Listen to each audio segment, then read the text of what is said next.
Hey everybody, welcome back to the shop. So it is hot as blazes outside right now. So I thought to get the channel kind of up to date, I'd go ahead and come up to the apartment. We're going to go ahead and put a video together. I'm going to share the Gadsden, Alabama swap meet. They call it the Wheels on the Hill.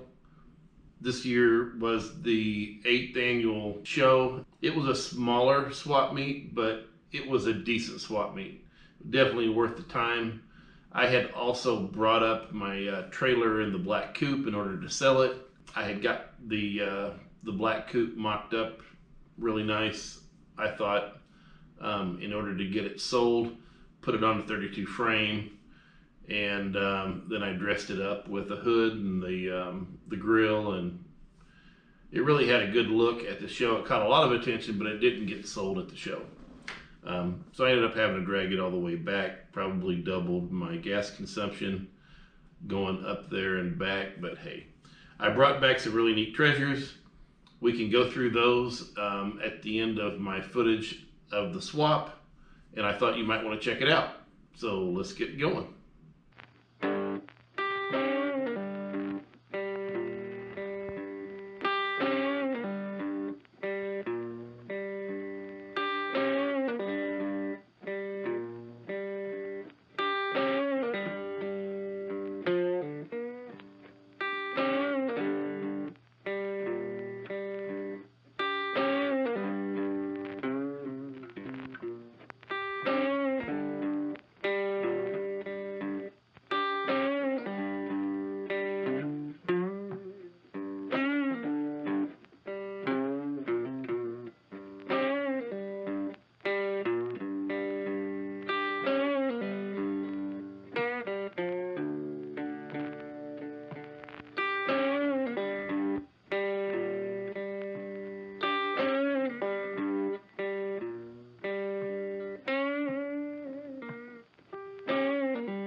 I have no idea why I set those back down. I needed those bad, and now I regret it.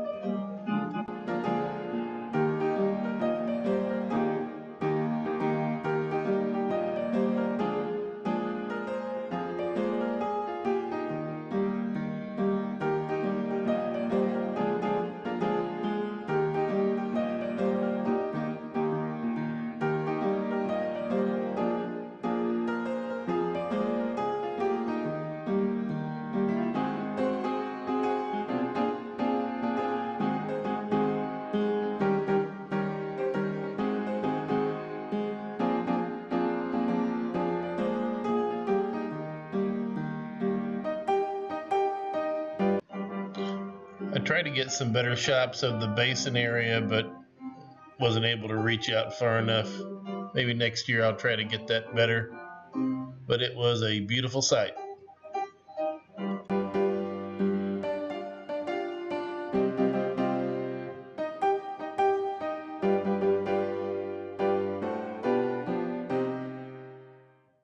If you're like me, I'm always interested in knowing what people pick up at Swapmeets. So I thought I'd go ahead and kind of show you what I cherry picked from the Swapmeet. I did the majority of my purchases on the startup day, which is Friday. But there was some salesmanship going on Thursday. And I wish I would have been there because I believe that there was one, count it, one 32 grill shell at the sale, and it was bought on Thursday. I should have been there on Thursday, but I was not. So I didn't come home with a fully garnished original patina mint 32 shell. Somebody else did, but I'm not bitter. Let's talk about what I got. So first on the block, I've been looking for one of these license plate holders for a really long time. This one has seen better days. The original chrome is roached out and there's some rust there. My plans for this piece right here is definitely to run it. What makes this better than just the standard style is this waterfall that happens in the middle with the pleats. That is really the one that I've always been wanting. So I'm going to take this thing apart and I'm going to clean up the frame of it and get it primered and repainted. And I'm going to send this off to the chromer. I'm really going to do this up nice. This is going to be on my car in the future, and I am stoked to have it. Before I found this one, well, no, it's the same location. I found this other one, which I think is pretty cool too. I believe if I added a drop mount and a bar, this would be a pretty neat combo as well. Chrome is still good here. So anyway, I just picked it up. It was cheap. It's an older one, maybe 60s, maybe, I don't know for sure, kind of guessing. But that's a dandy as well. And then at the same place, I picked up a battery disconnect. This is one of the Uber heavy duty ones. Very nice. Unused. Even had some cable connections with it in the box. And the old standard ignition parts. Good stuff. Master disconnect. These are, I don't know, 30 or 40 bucks.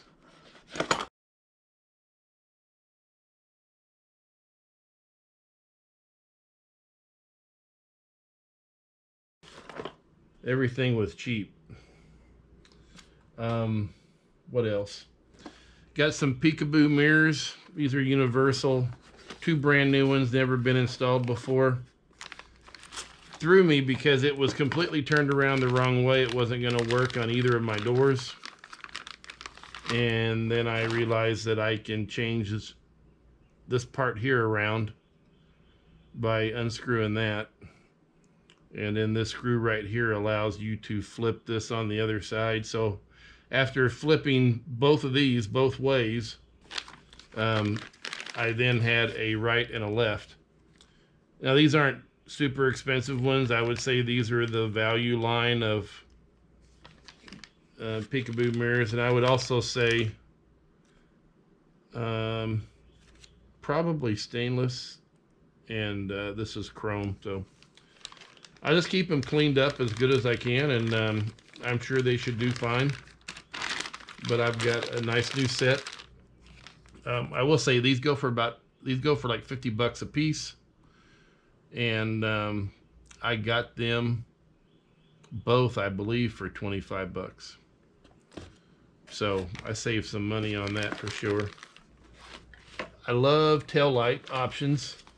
I've seen these mounted on the back corners of Model A's, and these were complete. The light assemblies are inside. You see it's still got the wiring. I've got no reason to believe that these are not going to work.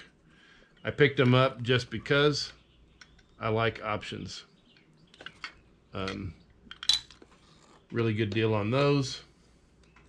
Turn signal. This is a Signalstat 900 additive to the column. Really good shape. Got the green and red indicators here. Yeah, not a lot of use, no visible wear.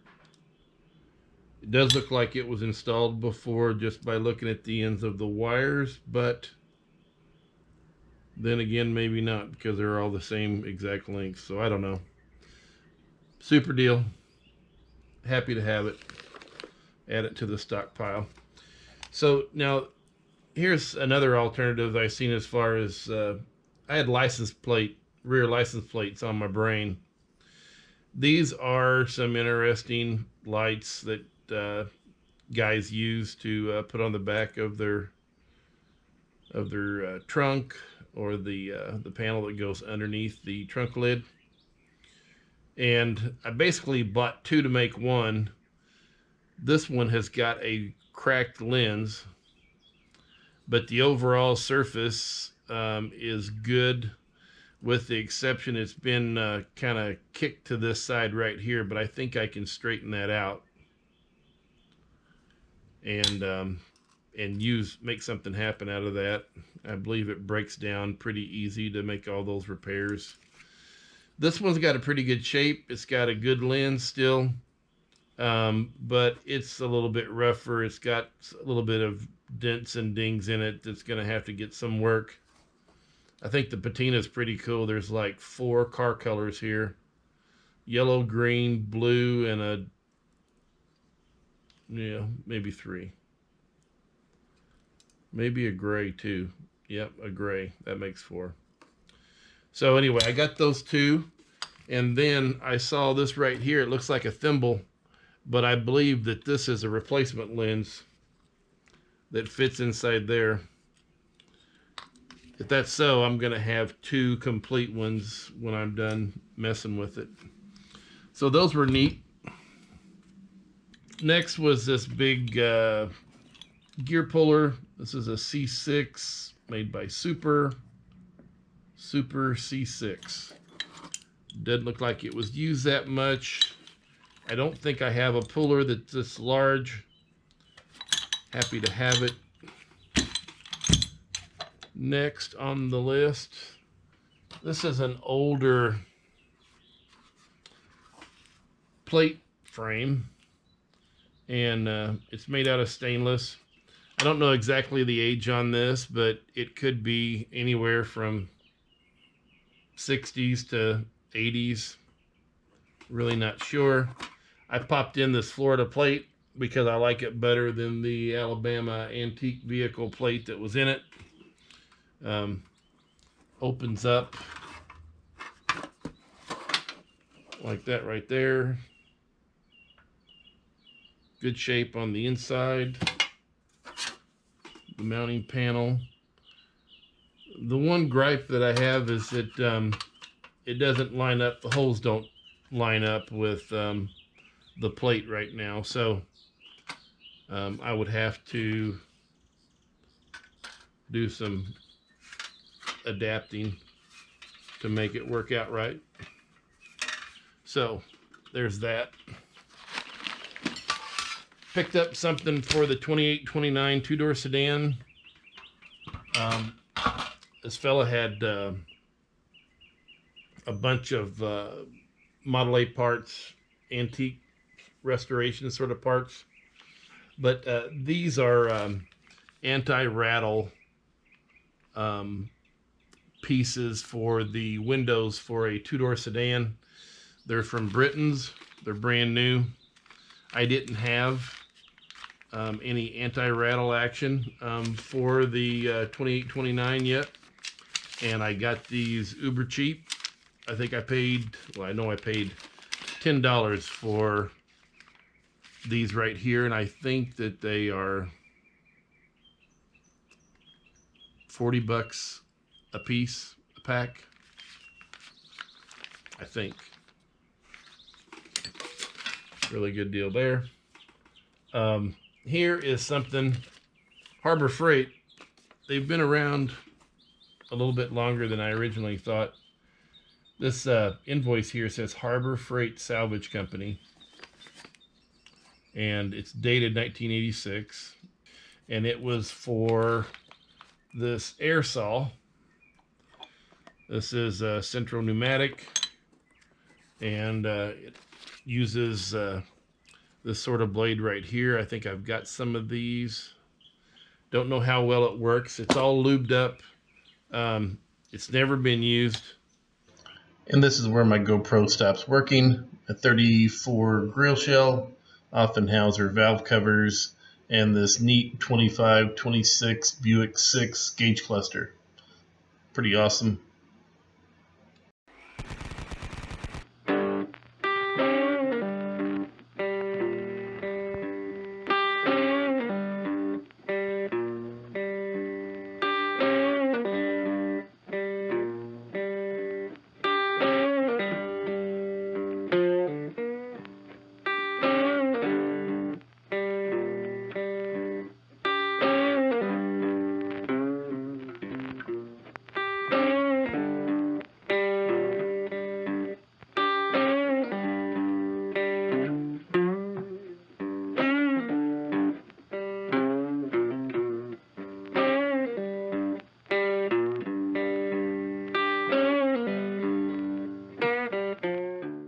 Here's the after and before.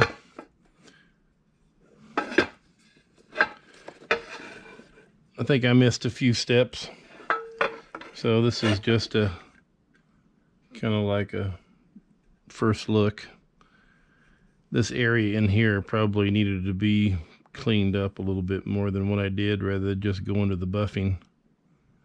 But this is going to get painted out, the background. It shined them up. I probably could do more,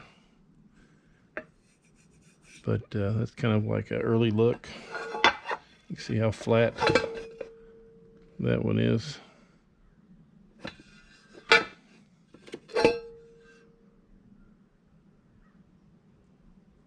I like it.